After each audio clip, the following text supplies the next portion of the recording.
Okay, so engineering economics naman tayo ngayon. Here, let's discuss interest and discount. So let's solve this fastboard problem na lumabas noong 1999 pa.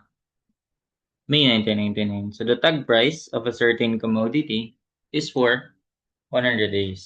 So if paid in 31 days, there is 3% discount. So what is the simple interest rate? Simple interest, no? Pero sa choices naka-rate. Okay. Yun yung tanong eh. Okay, pag simple interest, kasi minsan, yan na rin yung rate of interest.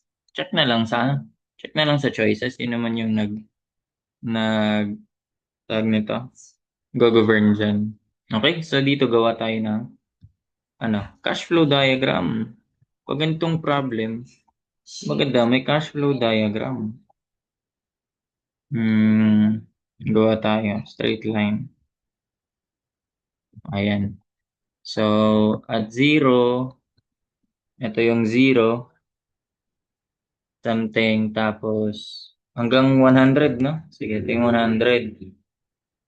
Tapos ito yung pang 31, mga 50, siguro mga dito. Estimation lang naman.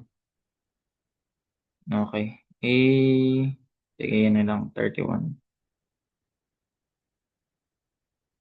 Makalagay ko na lang sila sa taas. Sige, okay na yan. Balik pa rin ko na lang. Okay, so paano yan?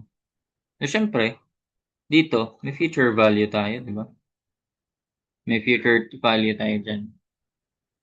Pangalanan natin F for future. F for future value. Ayan. Tapos, dito, wala kang information about first sa zeroth na timeline. Pang zero, yung initial. So, wala kang information. Pero meron ka dito. So, yun yung gagamitin natin P. Di ba? Parang interest lang yan. Present value or yung principal tapos yung maturity. Pangalan naman natin yung P. Okay, so yun. The tag price of a certain commodity is for 100 days. Kumbaga payable for 100 days. Pero if paid in 31 days, there will be 3% discount. So, ayun. So, ano mangyayari dyan? So, ibig sabihin, okay. So, if to ay yung future worth natin, ayun, paano ulit yung sa future worth? Pabalikan natin yung interest, di ba? Ang interest is principal times rate times time. So, ang future worth ay interest plus principal or principal plus interest. Breakdown ko lang. Principal plus interest. And ang interest is principal times rate times time. Ganun. So, therefore, ang future worth natin, pwede natin i-factor out yung principal. Magiging P times 1 plus rate times time. Ayun. So, ibig sabihin, ito lang yung pinapasolve dyan. Ang tanong, ito, may number of days ka. So, ang span pala nito ay 100 minus 31, 69. Lagay ko na lang siya as nakaganito. So, 69 days pala yan. Diba? 69 days. Ayan. So, ayun lang gagawin natin. For future worth equals principal times rate times time. Principal. Plus 1 times rate times time.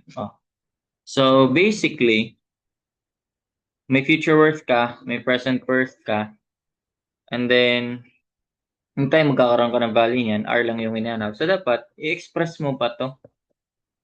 Okay? Dapat may makancel dyan. So, pwede nating i-express si future worth in terms of present worth, di ba?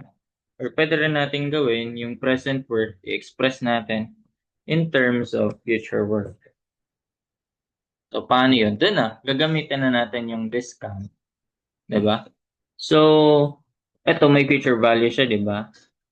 So, kung babayaran mo siya, this will be, ilan na lang to? O, bawas yung 3%. So, ilan yun? 97% na lang to. O, 0.97 nung future worth natin. So, ayun. Diba? O, yun na yun. So, 0.97.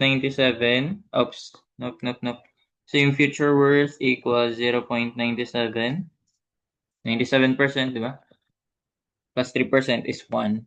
Ng future worth times 1 plus rate. O, ito na yung hinahanap. Yung time ay 69 days pala. Na ang tanong, ano yung gagamitin natin na yung pang-divisor natin? So, 360 ba? 365? 366? Obviously, di na 366. Di naman sinabing leap year eh. Tanong, 360 or 365 na lang. Pag 365 kasi, yun yung parang, ano diba? Exact. So, baga ginagamit niyan kapag nakatapos ng isang year. So, usually, kapag di naman lumagpas ng isang year, so, ayan, dun tayo sa ordinary. 360 lang ginagamit natin dun. O, ayan na. So, cancel na tong future word, future word. So, solve for R. Okay, solve na lang yun.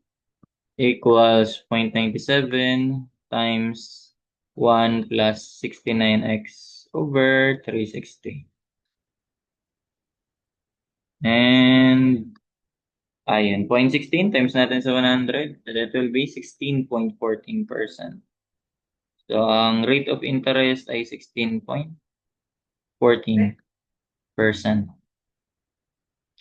Ayun, that's it for this problem.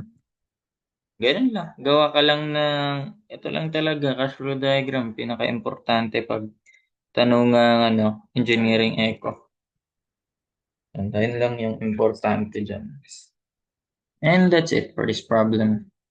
Hope you learned something. Thank you.